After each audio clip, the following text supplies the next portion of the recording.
I'm Lisa Van Gamert. Welcome to part 3 of Adaptive Giftedness. In this section, we're going to explore the importance of gifted children's connection with their teachers and with their community. So let's look at the connection with teachers first. Any real or perceived vulnerability on the part of a child tends to elicit protectiveness on the part of a parent. That's just normal.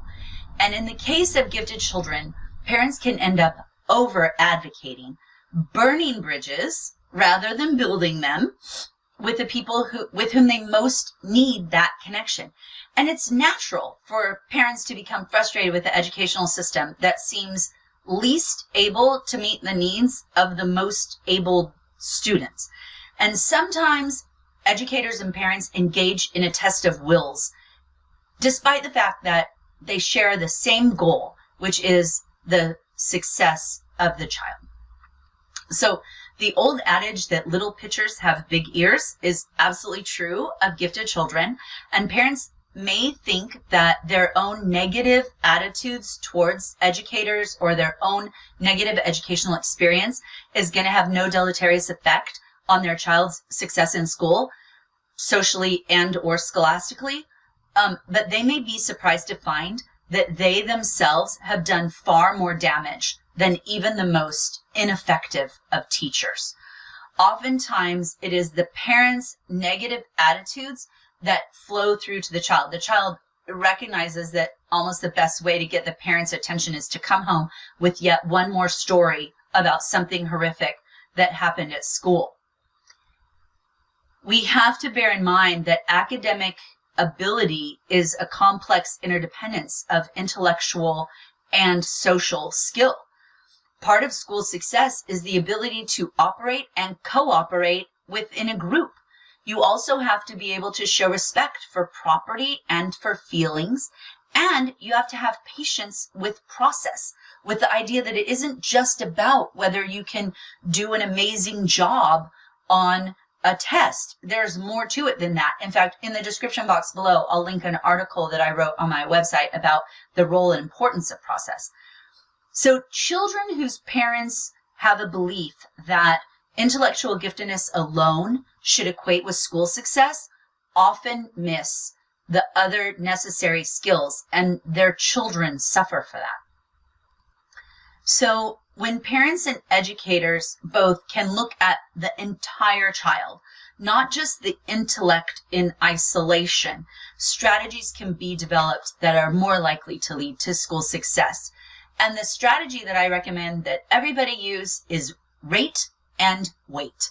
So how the rate and weight strategy works, and I just dare you to say that 5 times fast, but what you do is you're going to evaluate at regular intervals what is happening, and then you will try new techniques and you will involve students in the discussion, and then wait sufficient time to see if the new strategy is effective.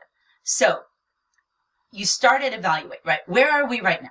Is there anything that needs to change? Is there anything that's not going well? And look also at what is going well. Involve students in that discussion, right? And then make a minor adjustment and try it for a while. One of the problems comes when people have habits and patterns that have been entrenched for weeks, months, years, and they are willing to only give it 2 or 3 days before they decide, no, this isn't working, right? So if we're going to try to work on something, we need to make sure to give it sufficient time to let it actually show us whether it's going to work or not. So rate and wait. We also have to recognize that gifted children have to be viewed with less emphasis on gifted and more emphasis on children in order to be fully integrated into school and social environments. So my best friend, Patricia Bear, the therapist, she said, we live in a culture that overvalues intellect. If you say, she's so thoughtful, that's considered a compliment. But if you say, she's so emotional, then that's not a compliment, right?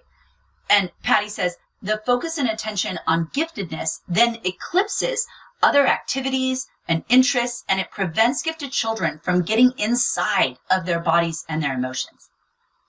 What happens is that people begin to see intellectual giftedness and other less cerebral interests as mutually exclusive. Like, how can you be interested in that when you're so smart?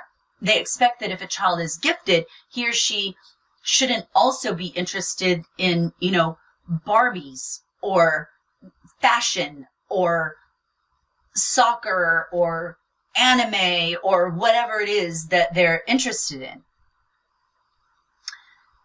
In a study that was conducted on youth, some of whom were gifted and some of whom were able and active in arts or athletics, researchers found that even though they had expected to discover passion in both groups of participants, right? So those who were naturally good at it and then those who were okay but were active in it, they expected to find equal levels of passion about it. And how they rated passion in this particular study was talking about it all the time, like it was what they always want to talk about, being really focused on it, feeling joyful about it, like actually enjoying it, and including it in their identity formation, right? That they saw themselves as a soccer player, or they saw themselves as a ballet dancer, or they saw themselves as this thing, right? So that's how they were measuring passion. What they found was, even though they expected to find equal levels of passion in these groups, what they found was not that. What they found was, in the cognitively gifted, they found the opposite. So athletes and dancers were passionate. They were like, oh yeah, all about it. But there was little evidence of passion among gifted youth for schoolwork. And what the study found was that many of the gifted students had difficulty identifying aspects of the school experience that interested or excited them. And I think that while the researchers were surprised, I was surprised that they thought that was going to happen. Like, they thought that just because you were smart, you were going to love school, right? And I think that's an inappropriate comparison to make, because gifted children are expected to be excited about a forced activity, which is school, simply because they had high ability in one aspect, which is intelligence, that is necessary for school success, right? To me, that would be like saying, well, this person is a good runner, so we expected them to absolutely love the decathlon events. Well, running isn't all of the decathlon, right? There are other events. And so I think for gifted kids, we have to understand that just because they have the intellectual ability doesn't mean that they're going to love it. It doesn't mean that they're going to be like, school's going to be their favorite place. In fact, the opposite could be the case, because everybody expects them to be good at it, and that's its own pressure. So a better comparison would have been if you had taken someone who was naturally gifted athlete and forced them to compete in football, or a gifted dancer who didn't want to dance and forced them to take dance classes, and then asked how passionate they were about it. The researchers noted that even though some of the participants described passions outside of school, the teachers had not made an effort to connect those interests to the school curriculum.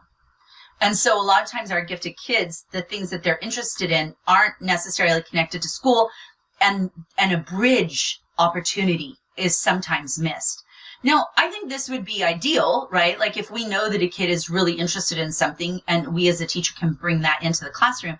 It's also interesting that there was no expectation that teachers would connect sports or arts to the curriculum. So I think that, like, we don't expect a teacher, if they know that a kid is like plays lacrosse, we don't necessarily expect the teacher to create lessons surrounding lacrosse. So I think that maybe that's unreasonable. And I think both parents and educators will serve gifted children better when we recognize that intelligence does not necessarily lead to passion for school any more than height leads to passion for basketball. You know, all of my sons are very tall, and people always ask them, oh, do you play basketball? Do you play basketball? And I think that same thing is true. Like, we recognize that's a ridiculous assumption, right? Just because you're tall, you play basketball. But it's an equally unreasonable assumption, like just because you're smart, you have to like school. all of these things are traits, not destinies. And the perception that just because someone is bright, school should be both enjoyable and easy is a logical fallacy. So parents and educators have to partner to determine when boredom intervention is necessary and how it will be handled. So differentiated instruction should not be dessert, right? It shouldn't be, it is a main course. It shouldn't be something that we do if we still have time or room for it, like we would a dessert. It is the right of the child and the responsibility of the educator. Education is not a one-size-fits-all garment, and parents and educators have to work together to alter that garment to fit the needs of the gifted child. So teachers and parents are both adjusters of the program. Teachers need to connect with the child sufficiently in order to design an appropriate program. And parents need to recognize that school for a gifted child will often be a supplement and not a meal replacement shake. And we need to make sure that we're managing our expectations of school. All right. Connection with community. This is just one of my favorites, because one researcher said that advanced levels of service learning have been shown to provide gifted students with opportunities to exhibit high levels of curiosity, responsibility, reflective judgment, self-awareness, empathy for others, and autonomy of thought and action. I just love that. In addition to other characteristics of self-actualization. So serving is so powerful for gifted students. So let's talk about it a little bit. Early social concern, early moral concern is a hallmark trait of gifted children, and connecting them with their communities invokes this ability. It creates a dynamic in which children can express their genius through action, and that is an ideal that builds self-concept in gifted children. Often, children's early, intense social conscience is neglected. Ann Roper again says, becoming a victim, that their early moral concern becomes a victim of social pressures toward avarice and self-centeredness. She says that an environment in which young children are kept from developing feelings of being on the outside or being separated from the world should be established. We want to integrate them into their communities and into their world, and that can be accomplished through service. Parents need not fear that children who serve in their communities will be scarred by exposure to struggle or poverty. Author Roald Dahl clearly understood that gifted children perceive the dark side of the world. His characters in books such as Danny, the Champion of the World, Charlie and the Chocolate Factory, and Matilda, those characters encounter the darker sides of life without surprise or long-lasting ill effect. Of greater danger is to deny gifted children the opportunity to expand beyond the narcissism that can often accompany high ability in any arena.